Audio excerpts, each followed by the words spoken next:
Pemikiran filsafat Ibnu Sina merupakan salah satu kontribusi terbesar dalam sejarah intelektual dunia Islam. Dalam pandangan filsafatnya, Ibnu Sina memulai dengan menjelaskan konsep wujud, yaitu keberadaan segala sesuatu. Menurutnya, keberadaan terbagi menjadi 3 kategori utama: wajib, mungkin, dan mustahil. Wajib al-wujud adalah keberadaan yang pasti dan tidak bergantung pada apapun, dan kategori ini merujuk kepada Tuhan sebagai sumber segala realitas. Mungkin al-wujud adalah segala sesuatu yang keberadaannya bergantung pada sebab, sehingga ia dapat ada atau tidak ada sesuai faktor yang memicunya.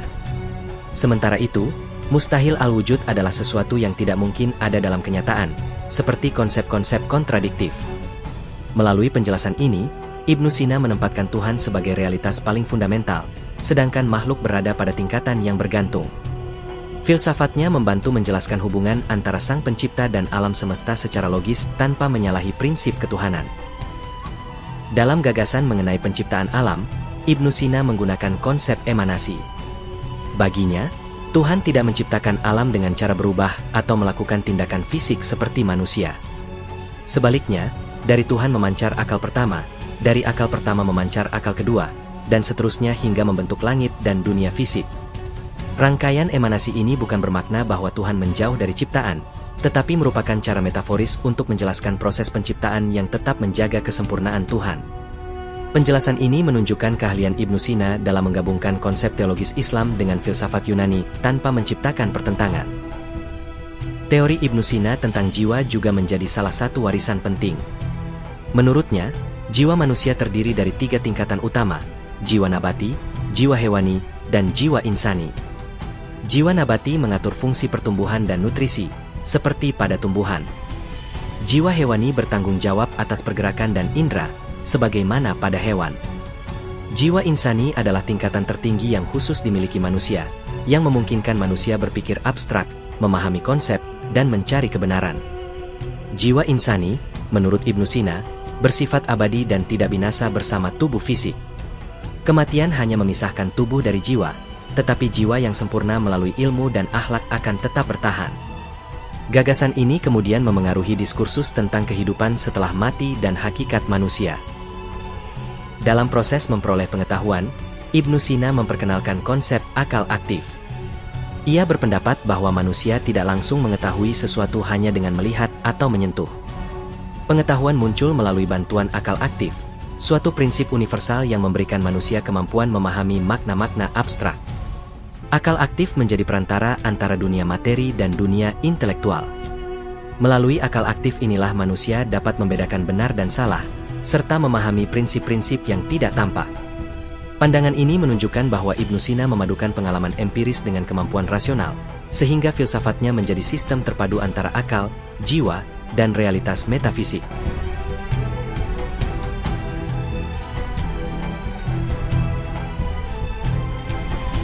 Dalam bidang kedokteran, Ibnu Sina dikenal sebagai tokoh yang menggabungkan teori, observasi, dan pengalaman klinis. Baginya, kesehatan merupakan bentuk keseimbangan dalam tubuh manusia. Ia menjelaskan bahwa tubuh tersusun atas 4 cairan utama: darah, lendir, empedu kuning, dan empedu hitam. Penyakit muncul ketika keseimbangan keempat cairan tersebut terganggu.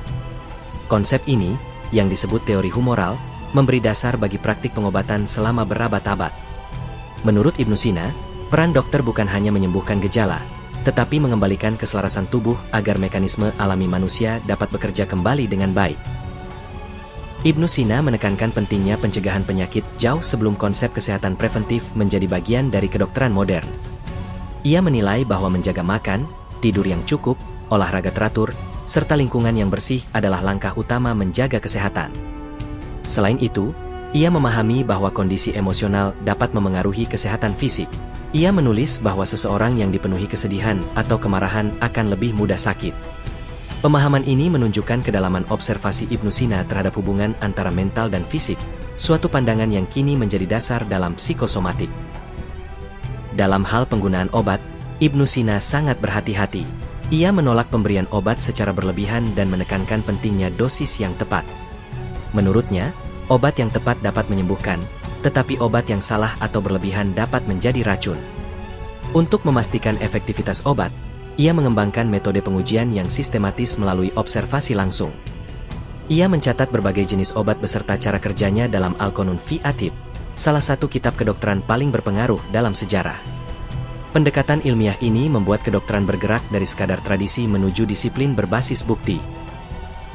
Dalam proses diagnosis, Ibnu Sina menganjurkan pemeriksaan menyeluruh. Dokter tidak boleh melihat satu gejala saja, melainkan harus mengamati warna kulit pasien, denyut nadi, pola tidur, perilaku, dan riwayat penyakit. Ia menegaskan bahwa pengamatan yang teliti adalah fondasi diagnosis yang akurat. Pendekatannya sangat mendekati kedokteran modern, yang menilai pasien sebagai satu kesatuan, bukan hanya sebagai kumpulan organ yang sakit. Dalam bidang perawatan luka dan bedah, Ibnu Sina juga memberikan kontribusi penting.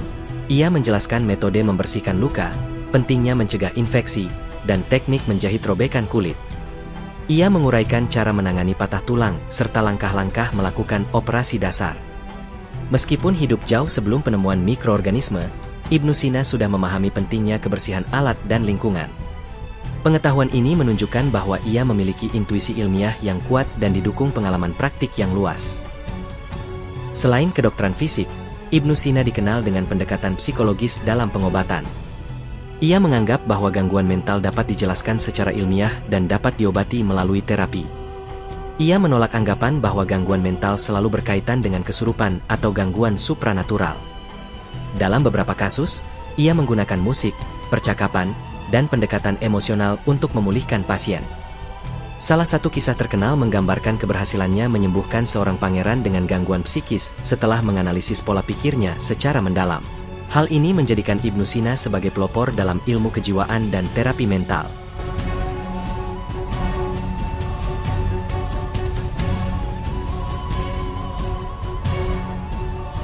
Pemikiran Ibnu Sina menunjukkan bahwa baginya filsafat dan kedokteran bukan dua bidang yang terpisah, melainkan saling melengkapi.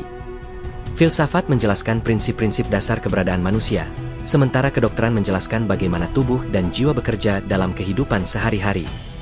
Dalam filsafat, ia menyatakan bahwa manusia memiliki jiwa yang rasional dan abadi, sedangkan dalam kedokteran ia menjelaskan bagaimana jiwa itu berhubungan dengan kondisi fisik.